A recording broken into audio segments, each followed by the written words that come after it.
આદર પાટણના સાંતલપુરમાં 17 ઇંચ જેટલો વરસાદ ખાબક્યો છે। ધારાસભ્ય લવિંગ ઠાકોર પાટણની મુલાકાતે હતા। ભારે વરસાદથી 7 થી વધુ ગામો સંપર્ક વિહોણા થયા છે।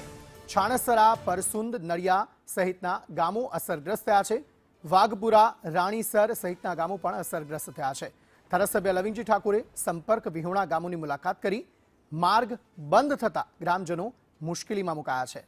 એનડીઆરએફ અને એસડીઆરએફની ટીમો તૈનાત કરવામાં આવી છે અને લગભગ મોટી સંખ્યામાં જે માર્ગો છે તે પાણીમાં ગરકાવ થઈ ગયા છે અને ટ્રેક્ટર મારફતે એક જગ્યાએથી બીજી જગ્યાએ અને જ્યાં જરૂર પડે ત્યાં બોટ મારફતે એક જગ્યાએથી બીજી જગ્યાએ જવાની ફરજ પડી રહી છે। ધારાસભ્ય પોતે પણ ત્યાં પહોંચ્યા હતા અને લોકોની પરિસ્થિતિ જાણી હતી।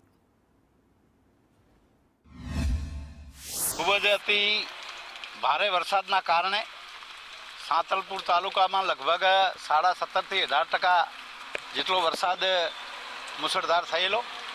પછી આજે હું સવારથી જ સાંતલપુર તાલુકાના એ ગામોમાં પ્રવાસ માટે નીકળેલો। તો મેં દહીગામડા જઈને રોડ ઉપર જઈને ટ્રેક્ટરમાં બેસીને આગળ સુધી જઈને એ તપાસ કરેલી। તો લગભગ દહીગામડા, સાણસરા, પરસુંદ, આંતરનેસ, વાઘપુરા, નડિયા, રાણીસર આવા 7 થી 8 ગામો છે એ ખરેખર સંપર્ક વિહોણા થઈ ગયા છે। અત્યારે પોતપોતાના ઘરમાં જ છે, સલામત છે, પણ રસ્તા જે રોડ રસ્તા છે એ તૂટી ગયા છે। અહીંયા પણ અત્યારે આ બાબરા ગામે જે 50 ઘરો ઠાકોર સમાજના છે ત્યાં પણ એ ઘરો બિલકુલ સંપર્ક વિહોણા થઈ ગયા। અહીંયા જવાના અમે